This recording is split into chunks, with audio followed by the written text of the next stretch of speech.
Welcome to our first instalment of our three-part video series. My name's Vince Green. I'm a partner with Crow in their recovery solutions team. I'm also a licensed insolvency practitioner. In the first part of our three-part series, we discuss the work we do to rescue businesses that are suffering from financial difficulties, avoiding, of course, the insolvency processes. In the second part, we discuss using formal insolvency procedures, and in the third and final part, we will discuss winding down and also liquidation processes. I'm here with my fellow partners, Stephen Edwards. Stephen's also a partner with Crow and also a licensed insolvency practitioner.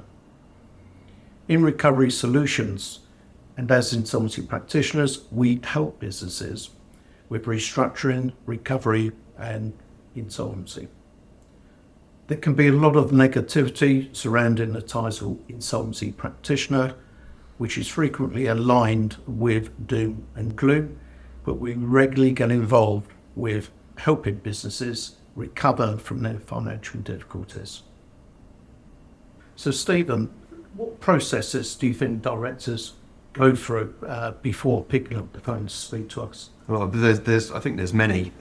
Directors typically will try and sort out a problem themselves, but they get to a point where they've reached the end of the road. They don't know where else to turn, and it's at that stage they either reach out to their accountant, solicitor, or bring us directly for advice. The process that they've gone through, I would say, is typically trying to source alternative sources of monies.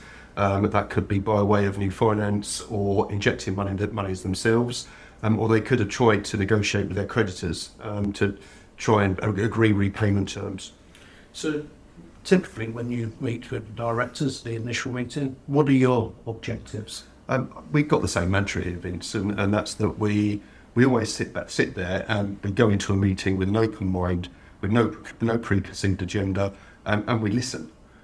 We will sit there and go through the objectives of the directors and also understand what their desires are, and we'll come to an agreement as to how best to proceed with that individual company. The main objective for us, I think, is always to see if there is a business that we're able to recover. And if we are, then that may well come with saving the jobs for that business. So the most important thing you mentioned there, of course, is listening to the directors. But how do you actually reach a conclusion and the best way to proceed? It's talking through the options. It's understanding what a director in a business is going through at any given period in time, and trying to figure out whether there is a way forward to try and find a rescue process for that business. And once we've reached on a strategy to go forward, it's a case of trying to find the best way to implement that strategy. But that can be by way of helping the directors outside of a formal process, so outside of administration or liquidation. So we're advising them to approach their creditors and suppliers to see whether there's a way forward, to approach the landlord, to approach HMRC, in relation to any tax arrears that may be outstanding, and to see whether there is a mechanism or a process that we can help implement to see them out the other side. During that time, I find that director stress levels are at a very high level, and what we always try to do, and I know, again, this is your approach as well, is that we will go out and we're trying talking through that process. What I find is that the more information that somebody has, and the more that they're aware that we know what we're doing as licensed insolvency practitioners, to see them through that process, then just that being there and being able to see them through that process helps. So it's becoming their trusted advisor. Indeed, yes. They're invested. They put a lot of effort. They put a lot of their time in seeing that business through. And to have to deal with its failure is really quite distressing for many directors. David, there's also a responsibility that people have for the suppliers that they can't pay, for the clients they can no longer service, and also for the employees that they have seen through their careers in many instances, only to find that they're now having to make them redundant. It's not a very pleasant experience for many. So the key really for a director that's having these problems is to consult with an insolvency practitioner at a very early stage to take advantage of all of the options at that time. Absolutely right. There's more that we can do at the early stages. So if a director has identified through their cash flow forecasting they're going to be hitting problems along the line, then seek advice at that stage. Because all the time that we've got time to implement a recovery plan, then there's more that we can do. Conversely, if we're in a position where the company has no money, that creditors are knocking at the door and threatening all sorts of recovery actions, we don't have the same ability to add value to that process. Vince, I know that during the pandemic you helped a business. That was outside of a formal insolvency process, wasn't it? Can you tell me a little bit more about that?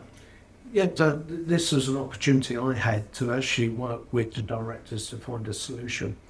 I was approached by this company, had 6 retail outlets, high street retailer in the UK and various concessions.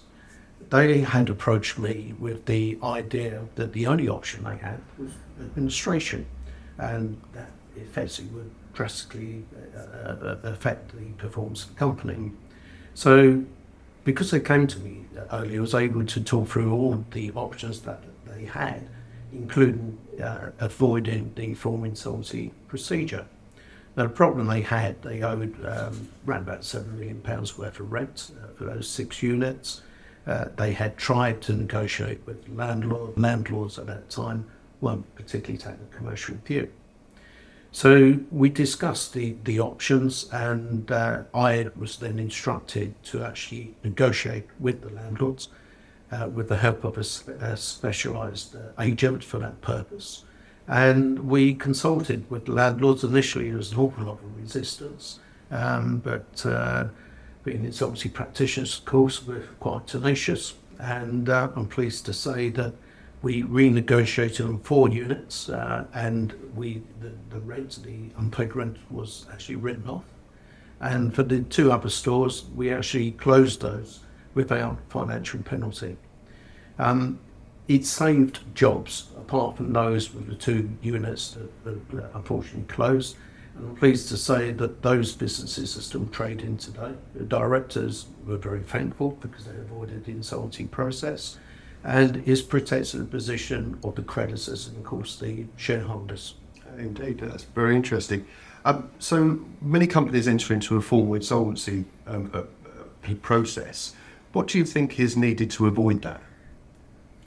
I think most of our engagements start with the identification of the critical issues with that business and exploring those options, and most importantly, listening. So avoiding a formal insolvency appointment is only possible when the company's management have actually identified the problems and approached us at an early stage, so we can actually do something about it. We then look at those discussions and notes that we have, and we're of course up to date with our management accounts, and then we will form and implement a restructuring plan to actually try and turn that businesses around. But the important thing there, of course, is time frame, that they see us early so that we actually can go through that before the position becomes too far gone so far as the creditors are concerned. It's not only landlords that we negotiate with, but as you know, we also talk to banks, HMRC, key creditors as well, major suppliers, and the intention is always to try and find a solution that delivers a fair and beneficial outcome for all parties.